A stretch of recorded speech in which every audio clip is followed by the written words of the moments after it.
Pakistan telecommunication authority نے free اور غیر registered virtual private networks کو بلاک کرنا شروع کر دیا ہے۔ ایک رپورٹ کے مطابق فری اور غیر رجسٹرڈ وی پی این کو عارضی طور پر بلاک کرنا شروع کر دیا ہے۔ پی ٹی نے انٹرنیٹ پر دستیاب مفت وی پی این سروسز ختم کرنے کے ساتھ ساتھ صارفین کو وی پی این کے استعمال کے لیے رجسٹریشن کی شرط جاری کر دی ہے۔ پی ٹی کا اس حوالے سے کہنا ہے کہ پاکستان میں غیر رجسٹرڈ وی پی این سیکیورٹی کے لیے خطرہ ہے، کیونکہ وہ نجی معلومات یا غیر قانونی مواد تک رسائی حاصل کر سکتے ہیں۔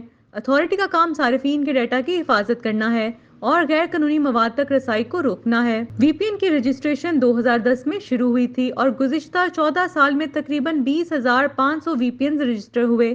اب تک 1422 سے زائد کمپنیاں وی پی این کو رجسٹر کروا چکی ہیں۔ پی ٹی اے کا مزید کہنا تھا کہ اتھارٹی وی پی این رجسٹریشن اور وائٹ لسٹنگ کے عمل کو تیز کرنا چاہتی ہے۔ چین، روس، ایران، ترکی اور دیگر ممالک نے غیر رجسٹرڈ وی پی این کو بلاک کر دیا ہے۔ متحدہ عرب امارات، قطر اور سعودی عرب بھی غیر قانونی رجسٹر کو بلاک کرنے کا عمل شروع کیا ہے اور چند ہی ممالک ورچوئل پرائیویٹ نیٹ ورکس کو صرف کاروباری استعمال کے لیے اجازت دیتے ہیں۔ پی ٹی اے ذرائع کا کہنا ہے کہ پاکستان میں کاروباری استعمال کے لیے وی پی این پر کوئی پابندی نہیں ہے۔ واضح رہے، اتوار کو پاکستان بھر میں انٹرنیٹ صارفین نے ورچوئل پرائیویٹ نیٹ ورکس وی پی این کی بندش کی شکایت کرتے ہوئے کہا کہ اتوار کو ان کے وی پی این کے ذریعے چلنے والی سوشل میڈیا اور دیگر ویب سائٹ تک رسائی ناممکن ہو گئی ہے۔ یہ بھی واضح رہے کہ حکومت نے فائر وال کے ذریعے پاکستان میں سوشل میڈیا سمیت دیگر متعدد ویب سائٹس تک صارفین کی رسائی کو بلاک کر دیا تھا۔ ان بلاک شدہ ویب سائٹس میں سماجی رابطے کی ویب سائٹ ایکس سر فہرست تھی، جسے وی پی این کے ذریعے ہی صرف صارفین استعمال کر سکتے تھے۔